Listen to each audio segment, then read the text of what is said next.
Hey everybody, DJ Mr. P. I'm back. I didn't go away.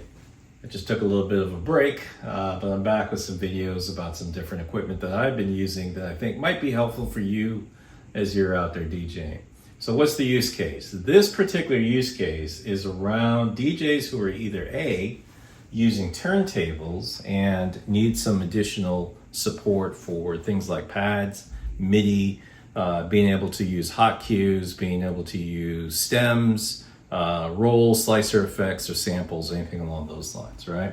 And secondarily, something that I'm seeing quite often, for instance, I do a lot of private events where I bring my own controller and I've got all the pads and everything that I need on my controllers, but I also have a residency on the weekends where I go in, there's equipment there. I'm typically using CDJs and Pioneer mixers. And workflow is not quite the same. I don't have the same pad layouts that I have on the controller when I'm using the club setup. So what I originally started off with was MIDI mapping an Akai APC Mini, which has 1,000 different buttons and controls that I could MIDI map. The challenge with this was, number one, it's a lot of buttons and they're actually quite small, so they're really not designed for a DJ who are doing used to larger pads.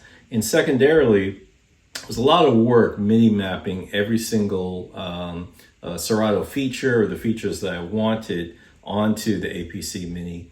And in addition to that, with MIDI controls, you don't necessarily have the MIDI feedback that you're looking for. So for instance, I might have a button that I press, the light doesn't go off, right? And I'm expecting that behavior. So the MIDI feedback is not as comprehensive as I wanted it to be, especially with Serato, to be able to use that. So what I've done instead is I've gone to an XP2, which is by Pioneer. The beauty of the XP2, number one, is that it works automatically with Serato as well as Rekordbox. So right out of the box, it's ready to go with Pioneer and Rekordbox. It has all of the major controls that you would be looking for a controller layout, right? If you don't happen to have a controller handy. So the pad mode 1, which is traditionally my cue, I've got the ability to use roll effects, slicers, as well as samplers. All within the same control panel. In addition, if I go over to Serato and I look at replace accessory hardware pad mode with stems. So for instance, in this particular case, I'm using, instead of using a slicer, I'm going to use my MIDI control. What that immediately does is it gives me stems control directly on the XP2, right? So if I want to take out vocals, I can take out vocals. If I want to take out melody, I can do that, bass line as well as drums. I have all of the standard effects that are available to me, including the breaking and the echo out and everything else that you might have.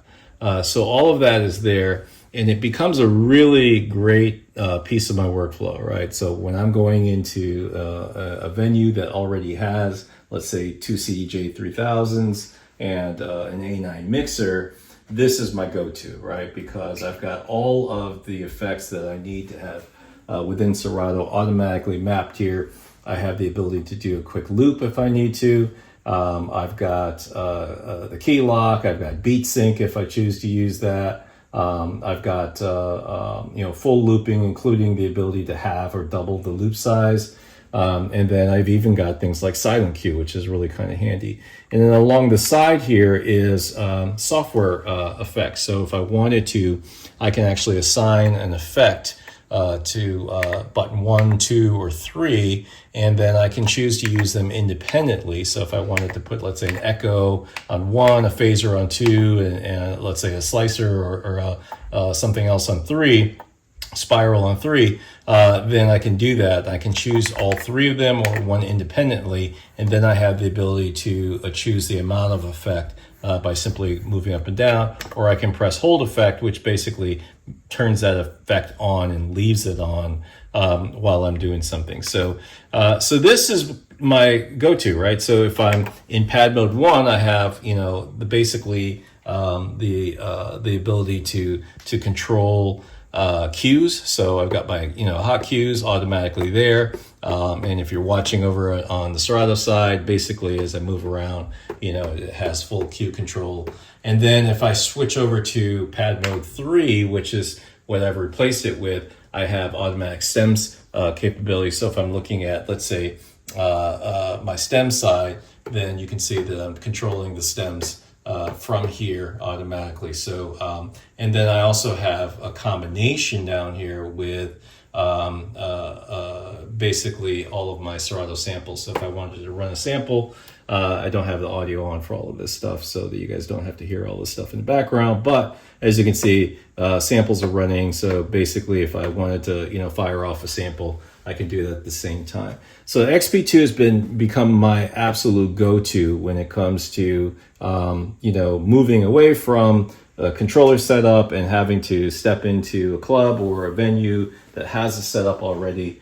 I always bring my XP2 with me because it gives me the full control over Serato, or if I'm using my turntables, because I want to have my hot cues and other things that I want in order to be able to do my mixes properly, giving me the ability to have all of that. So XP2 is really what I find is the go-to. Now, the other option, if you don't want the size and bulk of the XP2, especially if you're traveling, right? Because if you're a mobile DJ and a traveling DJ where you're getting on an airplane, you're going somewhere else, and maybe into another country, which I've done recently, it helps to lighten the load, right? So what I've actually gone to in that case is a Reloop Neon.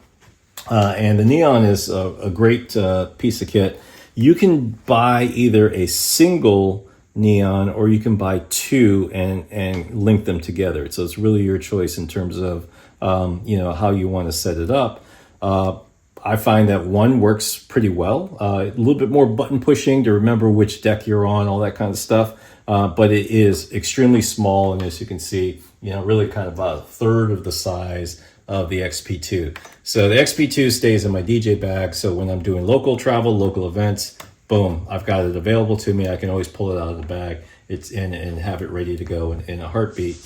But I found the Neon is really good for when I'm doing more long distance travel, or if I have just kind of my emergency kit, just kind of an impromptu something set somewhere where I may want to utilize that. And again, it does allow you to easily link to a second so that you could have one on each deck or each CDJ that you might be using. And it's a great piece, right? So of equipment, right? So I've got hot cues the same way. I've got my samplers. I've got my slicer effect, which I've replaced with stems in this case. So again, the same kind of stem capability that I have with the XP2, but I'm using it with the Neon instead.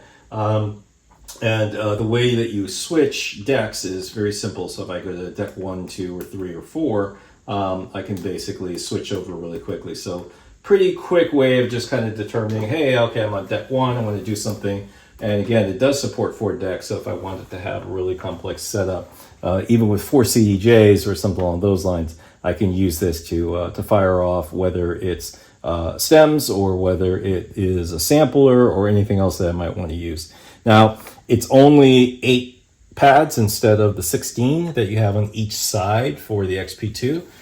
So if you've got a lot of stuff happening where you want to use a combination of stems and let's say your samples, XP2 might be a good investment for you. But if you just want something that you to add on and enhance your capabilities, especially with something like turntables or CDJs, which may not have the full pads, then the Neon is great. Only thing about the Neon that absolutely drives me crazy, I'm not sure why Reloop does this, is the hot loop or the hot cue is number 3. I think we're all used to hot cue being on the first button, and then your roll and your slicer and then your sampler being 4th. For I don't know why Reloop has kind of reordered those, but they have. So it does throw you off sometimes when you're used to kind of switching back and forth between the different pad modes from traditional Pioneer devices coming over to this, and the pad modes are in completely different order. So that's the one thing about the Neon that drives me nuts. I really wish that they would just switch those around, switch those buttons. It would make life so much easier. But otherwise it is, and you do have the shift key to get 4 additional pad modes and a bunch of other effects here. You also have sync button, you have your loop again, you also have the ability to select tracks and load tracks. So literally everything that you would typically have with a controller, but it's well thought out, it's built into the Neon and available. So that's really what I recommend. I also recommend, where if you are going to carry something like this, make sure that you have something to put it on, right? Because in a lot of spaces, especially if you're going to, let's say, a club environment, right, where you just don't have a space to put these things, right? So you've got, you know, equipment kind of sitting on top of a mixer, on top of CDJ or something along those lines. That becomes a bit of a pain. So what I'm using is really just an iPad stand for the Neon. And then for the XP2, I actually use a Reloop's hub stand. I love this, especially in the club environment where I'm using CDJs, primarily because it has a full USB-C power input with a USB-C out for power delivery. And this delivers up to 100 watts of power delivery. So for my laptop, that's fine. If you've got a super big 16-inch MacBook, you might need a little bit more, but you could always power that separately. And it has 4 USB-A connectors. So if you're using a traditional club setup where you have 2 CDJs, your mixer, and also the XP2, that's your 4 slots automatically taken care of, right? So this stays in my DJ bag as well as my hub. So when I'm walking into an event, I don't have to worry about like whatever, janky hub that somebody's kind of left there. I've got my own hub. I've got power automatically in there, and I've got a place to put my XP2 that is separate from where my laptop is, right? Because in a lot of club environments, you may actually have a laptop stand, but you will not have a second stand for an XP2 or for a Neon. So you always want to make sure that you bring a stand with you, have that in your bag. And again, if you're carrying the full XP2, I really recommend this Reloop, especially if you're using CDJs. And if you're, carrying the Reloop Neon, something smaller, just get something lightweight that is good for like a tablet or a small iPad, and then carry that with you. So a couple of tips. Hopefully you can use it. Love this gear. Either of them are great tools. I'll put the prices in the comments so that you guys have an idea of how much they cost. Where you buy them, I'm not making money off this, so look out in Amazon or any of the online stores. But again, both of them stay with me for different reasons, and hopefully they might help you out in the future as well. Good luck.